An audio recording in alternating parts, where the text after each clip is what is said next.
IREN stock analysis price predictions for Monday. Is IREN Limited stock a buy? I'll be breaking this down in this quick and short 1 minute video.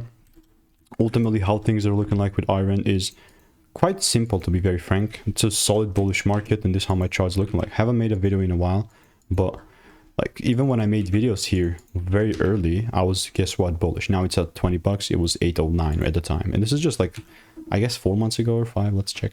Yeah, 3 months ago. You know, so came pretty much more than doubled, and from where we're now, I'll just get rid of the previous stuff.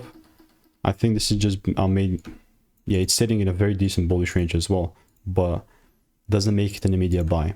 I mean, basically, I'm expecting the price to come down lower, pull down into this demand zone, and only then I will rather look buy.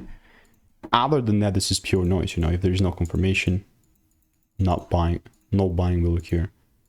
So let me know what is your opinion. If you want to stay tuned to get free money making emails and insights, then just click the first link in the description. I'll see you in the next one.